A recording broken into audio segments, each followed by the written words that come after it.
Sauver l'acier britannique, c'est ce que quelques centaines de métallurgistes réunis ce jour-là à Londres étaient venus réclamer au gouvernement. Un mois plus tôt, le groupe indien Tata Steel avait annoncé sa volonté de vendre ou de fermer l'intégralité de ses sites de production en Grande-Bretagne, menaçant quelques 15 000 emplois. L'industrie sidérurgique au Royaume-Uni est à un tournant. La production risque de s'arrêter et on est là pour que cela n'arrive pas. Ça fait très longtemps qu'on demande de l'aide, sans aucun effet. On a eu des promesses qui n'ont jamais abouti. Alors le temps est venu d'agir, le temps est venu d'aller de l'avant.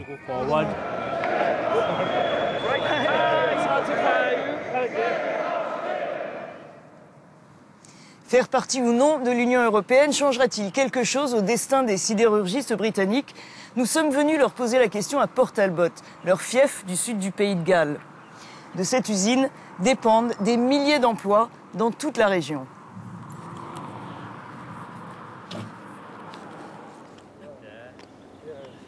C'est ici que nous retrouvons Steve, rencontré à Londres. Il a commencé comme apprenti à l'usine il y a 37 ans. Ses parents y étaient employés, son fils y travaille aujourd'hui.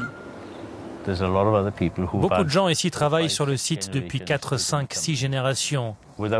Sans les aciéries de Port Talbot, il n'y a pas de Port Talbot. Les conséquences seraient catastrophiques. Toutes les entreprises feraient faillite. Ce n'est pas juste l'usine qui serait affectée, mais les transporteurs, tous les commerces, les épiceries, les marchands de journaux, les coiffeurs. Il faut prendre en compte tout le contexte autour de l'aciérie et c'est l'ensemble qu'il faut sauver. Il faut qu'on reste dans l'Union européenne. On est en train de chercher des acheteurs potentiels et je crois que c'est très important qu'ils sachent qu'on a un pied en Europe.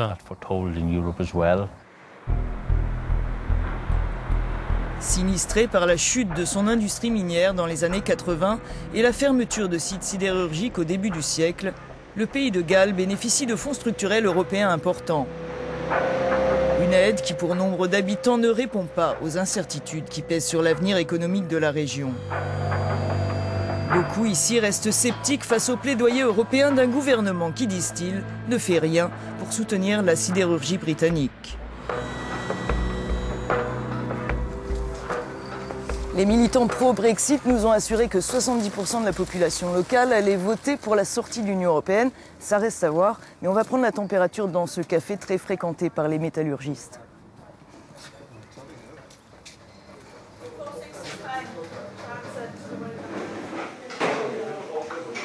Peu ont accepté de s'exprimer devant la caméra.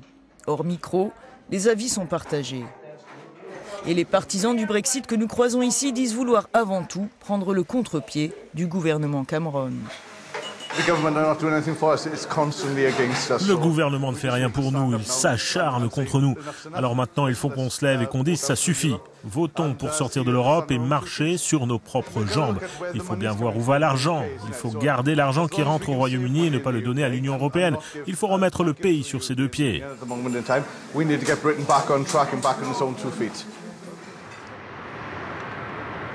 Deuxième producteur d'acier en Europe, Tata Steel y exporte plus de 40% de sa production. Pour cet économiste, un Brexit ne tuerait pas le secteur mais pourrait le priver de ses principaux débouchés. Il y aura toujours une industrie sidérurgique au Royaume-Uni, qu'on reste ou non dans l'Union européenne. Mais en cas de croissance, on aura une industrie plus forte si on reste dans l'Union européenne. Beaucoup d'entreprises, de multinationales, sont venues dans cette partie du monde à cause de l'Union européenne. Si on la quitte, on risque de voir les investissements diminuer au Pays de Galles, que ce soit dans l'industrie sidérurgique, dans l'industrie automobile ou autre.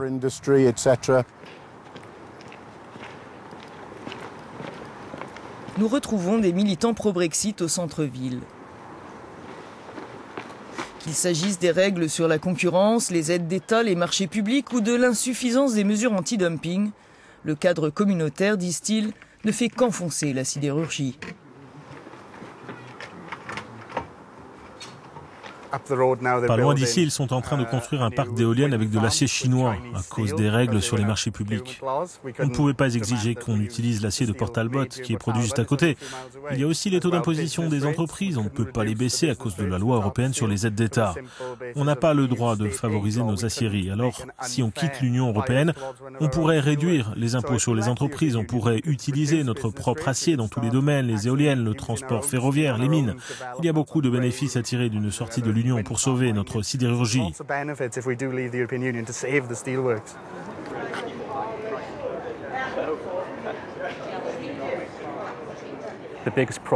Le plus gros problème, ce sont les règles européennes sur les entreprises, notamment en matière d'énergie. Ça a un effet terriblement nocif sur toutes les industries qui consomment beaucoup d'énergie. De plus, on ne peut pas adopter de mesures anti-dumping sans le consentement de la Commission européenne. C'est une compétence exclusive de l'Union européenne. Hors de l'Union, nous pourrions nous référer de nouveau aux règles de l'Organisation mondiale du commerce. Et cela nous permettrait d'imposer des tarifs douaniers beaucoup plus élevés, comme ils l'ont fait aux États-Unis pour protéger leur industrie. Les États-Unis imposent en effet des taxes de 236% sur les importations d'acier chinois contre 20% dans l'Union européenne. Un seuil que Bruxelles voudrait relever. C'est le gouvernement britannique qui y est le plus opposé, rappelle le député travailliste de la circonscription.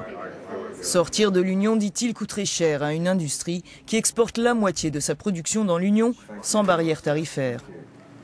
Si on sort de l'Union européenne, alors il faut commencer à négocier un nouveau type de relations commerciales. Reste-t-on dans le marché unique ou pas? Si on en sort, alors quels seront les tarifs douaniers qu'il faudra payer? Quelles seront les taxes sur les exportations d'acier? Quelles seront les taxes sur chaque voiture que l'on va exporter, qui représente une part énorme de ce que produit l'usine de Port Talbot? La plupart de ses clients sont dans l'industrie automobile. On se retrouvera dans une situation qui, à mon avis, portera un coup fatal au secteur. Scott Bamsey est le plus jeune des représentants syndicaux de l'usine de Port Talbot. Sa famille travaille dans la sidérurgie depuis des générations. Comme beaucoup, leur sentiment sur l'Union européenne est partagé. Mais un Brexit, disent-ils, serait trop risqué. Si on sort de l'Europe, on n'a aucun droit de regard sur ce qu'ils décident en Europe. Il faut rester dans l'Union et se battre pour freiner le dumping chinois. On doit rester dans le marché européen. On ne va pas se mettre à essayer de grappiller de nouveaux marchés en Asie, en Amérique ou au Canada.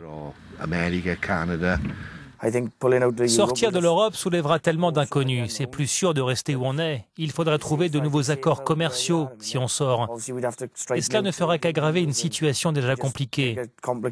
Donc moi je pense que rester sera la meilleure option pour nous et l'industrie sidérurgique.